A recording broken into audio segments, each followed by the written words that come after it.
Weekly update for Friday, July 8th. Okay, and back again with the next part of Jason's letter. When I first began to write this letter, I was following along with your quote, "Where are we now?" unquote style essay at a moment of Cerebus. As it turns out, 2016 was a year of great personal change, alongside many concerning world events. Parenthetically, in quotes, "But know this, that in the last days critical times, hard to deal with, will be here." Unquote, 2 Timothy 3:1. And what the interlinear says is, let me just get it tilted right here.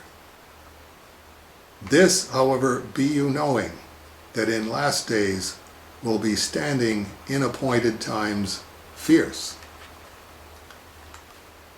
Again, it's I don't get that from John's Gospel in the interlinear. Some of it's awkwardly phrased, or certainly open to 2 or 3 different interpretations. I just find Paul's epistles in the interlinear, word-for-word translation from the Greek, just incoherent. And whatever it is that is done to them, you have to completely transform the meaning of the words as accepted. Let me run it by you again. "But know this, that in the last days critical times, hard to deal with, will be here. This, however, be you knowing, that in last days will be standing in appointed times fierce." Okay, back to your letter, Jason. On June 11th, 2016, I was married in a simple Christian ceremony to my lovely wife, Paulina. Congratulations. The ceremony took place in the gorgeous green backyard of the house I lived in for 10 years on the 3rd floor. Almost all of my time in Oberlin. By the end, it had been acquired by the college, but I was able to work with the rental manager, and it all went off without a hitch. Turning over the page, things had really been coming together, dating Paulina, getting married, continuing my Bible studies with a childhood friend who is a Jehovah's Witness, weekly for now almost 8 years. He's really doing yeoman's work for God. Travel, merging apartments. I had also received a nice raise at work.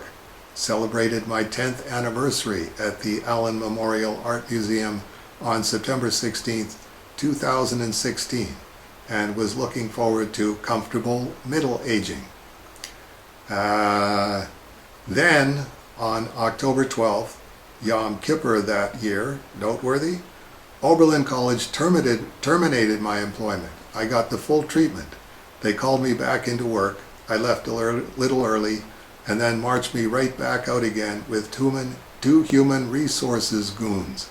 My favorite anecdote after getting fired was attending a Super Bowl party weeks later and overhearing a conversation about someone else who had been fired from the college. Person 1, quote, "And she was unceremoniously fired," unquote. Person 2, "Is there usually a ceremony?" In retrospect, I was both a classic case of a nonprofit, quote, "burnout," unquote, too many hours, too much work, not enough money or respect, etc., etc., and also at the nadir of my alcohol and marijuana addiction. This had made me increasingly anxious and irritable. As of this writing in March 2022, I am almost 1 year free of marijuana. April 14th marks 1 year, and have been able to drastically scale back my beer drinking. Still working on ending it completely though. I could not have done this without prayer, Bible reading, and the strength and self-control given to me by Jehovah God.